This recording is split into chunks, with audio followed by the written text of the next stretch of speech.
Jack had just returned from a week-long trip to visit his brother up north when he noticed something strange on the winding road back to his ranch. As his truck rounded the final bend near the edge of the development, his headlights lit up a tall metal fence that hadn't been there before. It stretched completely across the gravel road that served as the only direct access to his land. At first, he thought it might be temporary, maybe construction, or a mistake. But when he pulled up to it, he saw a shiny padlock on the gate and a brand new sign that read, "Private Property, HOA Access Only." Jack slammed the brakes and stared at it in disbelief. This wasn't just any road, it was a legal easement, one his family had used for over 40 years to reach their 40-acre ranch. His father had fought hard to maintain that right during zoning hearings decades ago. Now, with no warning, the path was fenced off and claimed by the homeowners association of the nearby gated community. Still sitting in his truck, Jack called the HOA office. No answer. He tried the on-site manager voicemail.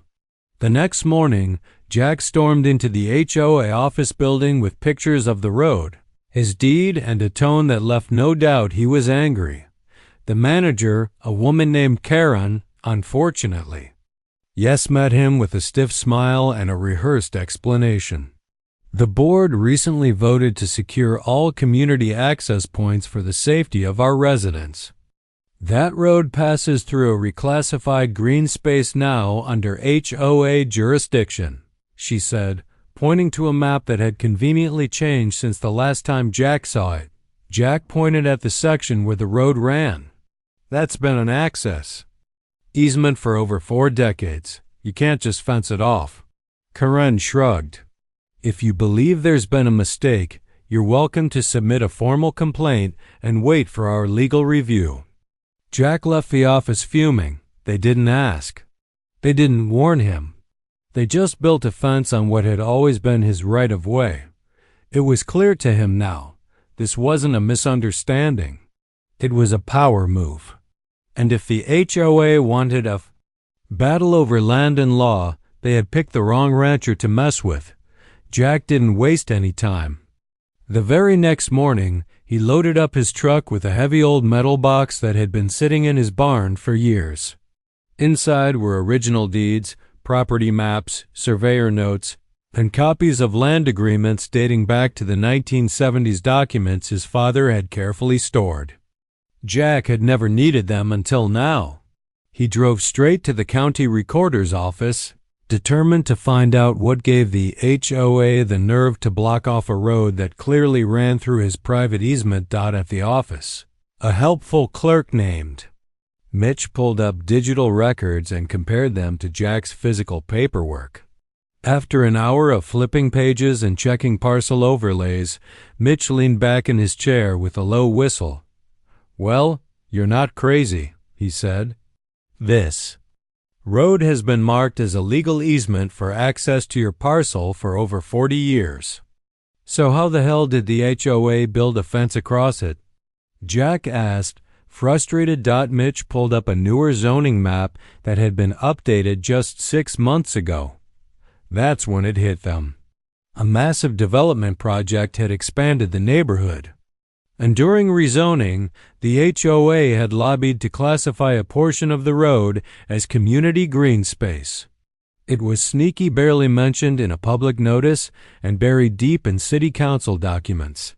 The change didn't eliminate Jack's easement, but it gave the HOA temporary enforcement powers over the area for community safety measures.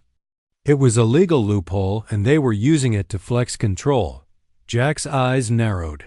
Temporary enforcement, huh? So they think they can control my road just because they filed some papers behind closed doors? Mitch nodded slowly. Technically. Yeah, but it goes both ways. You still own the easement. That means you can do whatever you want with your section, as long as you're not breaking zoning rules. That's when an idea sparked in Jack's mind. He left the office that day with more than just copies of old deeds. He left with a plan. If the HOA wanted to play legal games with access rights, Jack could play them right back. But this time, he'd use their own documents, their own maps, and their own rules to make a point they wouldn't forget. They fenced him off? He was about to open the gate and start charging admission. Jack wasted no time turning his idea into reality. After a few phone calls to his lawyer and a quick consultation with a property development advisor, he filed paperwork to classify the access road as a privately operated toll road. It was all perfectly legal thanks to the easement still being under his ownership and the zoning loophole Mitch had uncovered. Within 2 weeks, he had the permits approved, the registration filed with the county, and the go-ahead to begin operations. Next came the construction. Jack hired a local crew to install a sturdy automated gate right where the HOA had placed their fence. This time, the gate had a keypad, a card reader, a motion sensor camera, and a bright digital sign overhead. Private ranch road toll required, $5 per entry. Another sign warned, surveillance in use, no tailgating. Just to drive the point home, he added a small booth off to the side, more symbolic than functional, with a sign reading Ranch Access Services, managed by Jack Harper. Setup was flawless. Anyone wanting to use the road, AI residents included, now had to pay Jack a toll to get through. And thanks to the road's connection to a popular clubhouse, a community park, and the only direct path to a hiking trail, it didn't take long for the complaints to start rolling in. By the third day, the HOA president herself came storming up to the gate, demanding access without paying. "This is illegal," she shouted through the intercom. "You can't just put a toll road in a residential area." Jack replied calmly from his ranch office, watching her through the camera feed.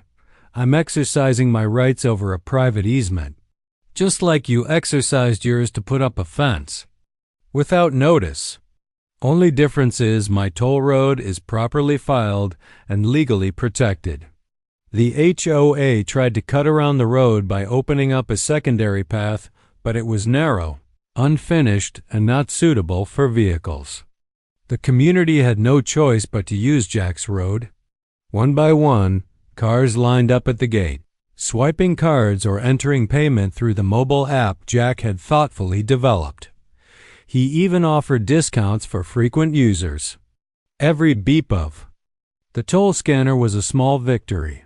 Jack didn't want to be petty, but if the HOA wanted to play this game, then he'd be the one writing the rules. Within a month, Jack's toll road became the talk of the entire community. HOA residents were furious but helpless. Dozens of cars lined up at the gate each weekend as families headed to the community park or clubhouse, only to be greeted by a sign reminding them that access required payment. Some tried to tailgate through, but Jack's cameras caught everything. A few were fined or had their access temporarily revoked through the automated system. One particularly stubborn board member even tried to dismantle the gate late one night, but Jack had already sent the footage to local authorities, and trespassing charges were filed within 48 hours. The HOA finally responded with legal action, attempting to challenge Jack's toll road in court. They argued it disrupted community flow, restricted resident access, and violated spirit of neighborhood harmony. Jack showed up to the hearing with a binder of documents proving otherwise. The easement remained legally his. The zoning allowed toll operation, and every action he'd taken was within his rights. The judge didn't take long to rule in his favor. The look on the HOA president's face as the verdict was read was pure gold. Ironically, the court also made it clear, since the HOA had reclassified the area as community green space under their jurisdiction, it was technically the HOA's duty to ensure residents had legal access, which now meant covering the toll fees or building a separate road. The latter would cost the HOA upwards of $200,000 and take months to approve and construct. Their budget didn't come close. so they had no choice but to negotiate with Jack. In the end, the HOA agreed to a contract. They'd pay a fixed monthly fee to cover resident access, but Jack retained control of the road and continued to collect from non-residents and commercial vehicles. He used the income to repave the road, add solar lights, and build a proper security shed at the gate. And to celebrate his victory, Jack threw a massive barbecue on his ranch every weekend, inviting friends, neighbors outside the HOA, and even a few former board members who had quietly stepped down. He set up picnic tables right near the fence line, where guests could enjoy smoked ribs and cold drinks while watching HOA residents line up and swipe their cards to pass through. Poetic. Justice never tasted so good.